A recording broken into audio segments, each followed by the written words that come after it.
will she think? Well, Great. she's happy Do to. you want me to go sit down and come back? No. Do you want us to move the other chair around so your foot can be No, elevated? it can be, just not supposed to put a lot of pressure on it. Okay. So, But before you even before you even start, so, here is a hero, whole and complete, and I just want to acknowledge you for, Donna was saying, even as you were there with the IV drip and all that, you were still studying this stuff.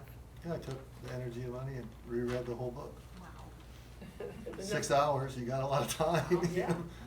And Yes. you put new things in it. I don't know how you did that. It's got my notes in it for the last Just for time. you. So, do you see that dedication, Yeah. you know?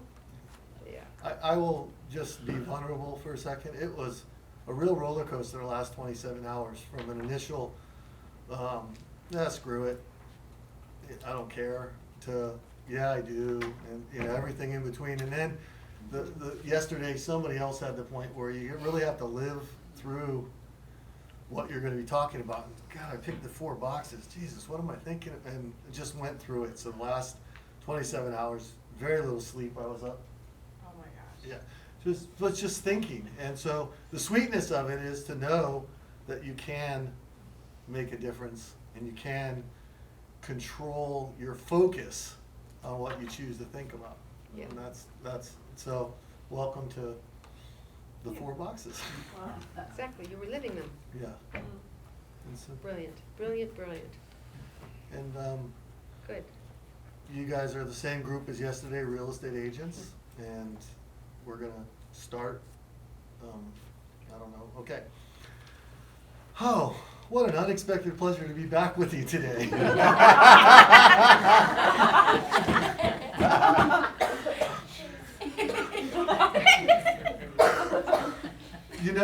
Today we're gonna discuss a tool that will help us with the concept we talked about yesterday of trouble at the border. And the tool is gonna be called, it's brilliantly named by Dr. Marie Nemeth, my mentor at the Academy for Coaching Excellence. It's called the 4 boxes. And I love the simplicity and the clarity in which my mentor shares virtually everything. Doesn't mean there's not a lot of depth, doesn't mean there's not a lot of complexity or flavor to it, but it is simple. And so I love, everybody sort of can now see, whenever we say the 4 boxes in the future, we know exactly what it's going to look like. So I'm gonna start with a concept, is we don't have control of our thoughts. And if you think you do, I'm gonna ask you to not think about a hot fudge sundae. I mean, now I like sweets. Okay?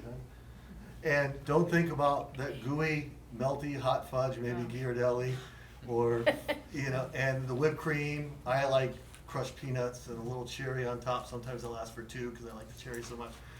And don't think about that first bite, that anticipation. Now, I'm not gonna torture us any longer, else we'll all be running across the street to go to the candy shop or whatever it is right there. But we can't control that thought. We really, really can't. But what we do have control is we do have control on where we focus our brain.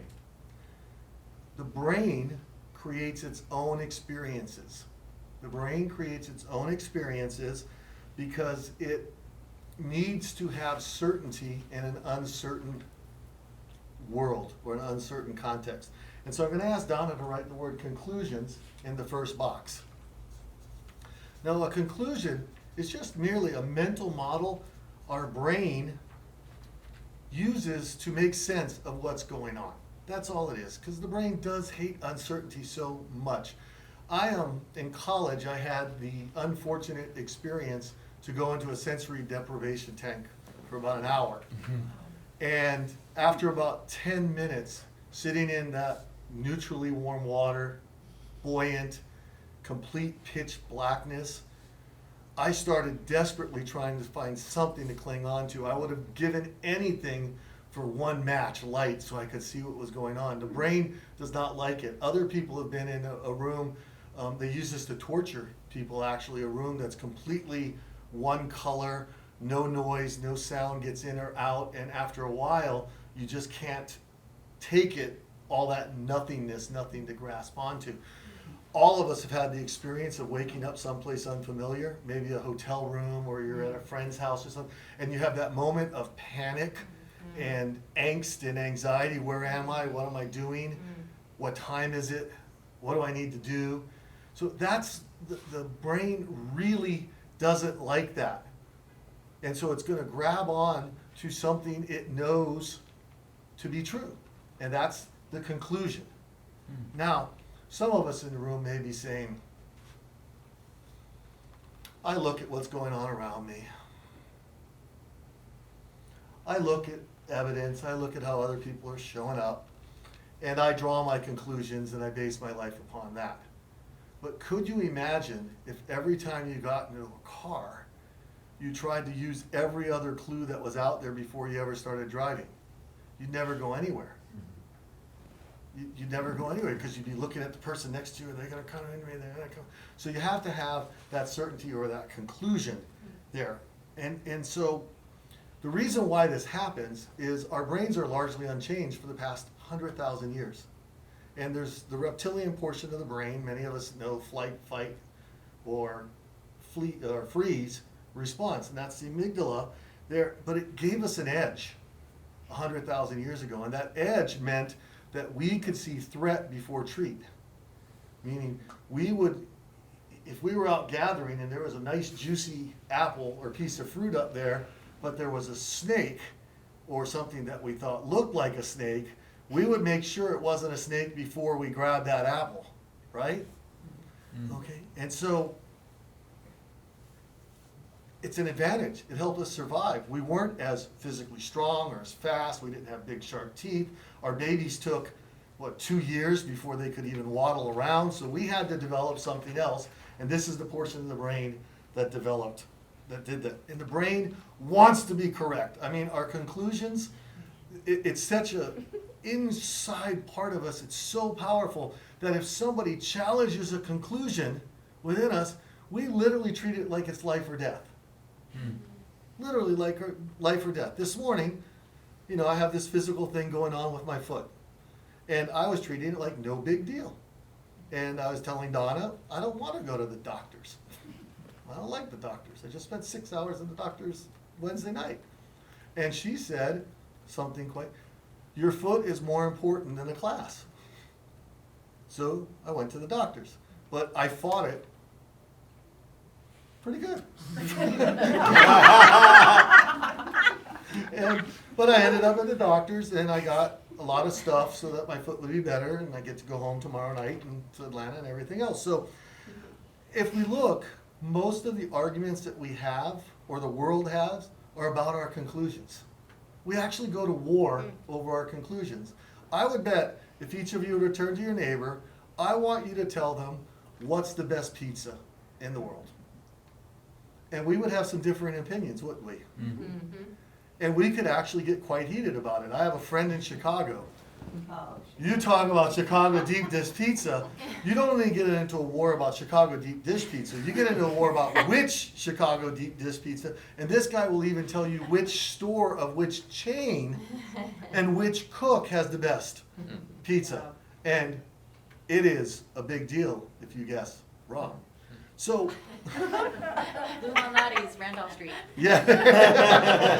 Maria Uno. No. So let's talk. Let's say Greg, you and I are good friends, and we work at the same company, and you've known me for a long time, and you know that I have a slight tendency to be a little dramatic, and I exaggerate a little, and I'm sort of a drama queen at times. And I say, and Donna's our boss. We're sitting in the coffee room, and I say, Greg, Donna is micromanaging the hell out of me. Everything I do, I mean, I feel like she has a camera following me around, and everything I do, every chance she can to point out that I'm doing something wrong, she's doing it. Now, Greg's a good friend, and he's going to be courageous, and he's going to say, Mike, is that really true? And he might question my conclusion. Okay? And what am I going to do at that point? And what I'm just to share is write the word evidence up in box number 2. Is what am I going to tell Greg next? Why you know it's true. Why I know it's true. Yeah, all your examples. Evidence. Yeah, I mean, and Greg, being the great friend that I am, is going to talk with me and laugh with me and be a good friend. And, yeah, Mike, you might want to consider, Donna's only been here for 3 months, and we've had that big internet problem. The internet went down, and our business couldn't go, and, maybe you might want to cut her a break. And at that moment, Donna walks in and sees Greg and I talking. How am I showing up right at that moment when I see Donna standing in the door looking at Greg and I? Am I showing compassion, No. openness, kindness, No. joy? No. What might I be showing instead of those things? Worried. Worried, Skepticism. skepticism. Trying to hide that you're not thinking Yeah. that way. Yeah. Trying to clam up. Craig, what would I be Yes, checking showing? on me again. My good friend? Just defensive. Yeah. Mhm. Oh yeah, that's a good one for me. So, and so Donna at that point sees that, and we're all human beings. She can pick up on facial cues. If I'm looking like, she can pick up on facial cues pretty well. How is she going to show up at that moment? Weirded out. Awkward. Yeah. I mean, if she had something important to tell me, might she even just walk away? Yeah. Yeah. And then I'd say, see, right there, case closed, conclusion verified. So yesterday, we were talking about working with for sale by owners. Everybody remember that? And I shared some conclusions that we might have about for sale by owners, correct? Yeah. Yes. And what were they, working with for sale by owners, They're mean. Greedy. They don't trust realtors. They don't trust real estate agents. So Yeah. if I walk in that day, and I might even have the best of intentions, I'm a great salesperson. People love me. They do. And I pick up the phone and I call. Now, with all the best of intentions, the first for sale by owner, ring, ring, ring, nobody's there. Second for sale by owner, I don't want to work with a real estate agent. I'm above all this. Next for sale by owner, my wife's a real estate agent. Well, why don't you list with her then, you dummy? And then what you've seen is that, did the thought that they were mean or greedy ever really leave me? Or was I just going to rise above it, become spiritually advanced in the practice of real estate? And so the bad news is that our conclusions stay with us. The good news is we can become more interested in new conclusions. And what happens, and we'll have more time later today to talk about this, when we focus on our new conclusions and we put our energy on our new conclusions, the old conclusions will gradually fade into the past. So the ease with this technique and going through the border is that you don't have to change your thoughts. It's so hard. But what you can do is become more interested in a new thought. So we'll get back from break and talk more about that, everybody. Thank you.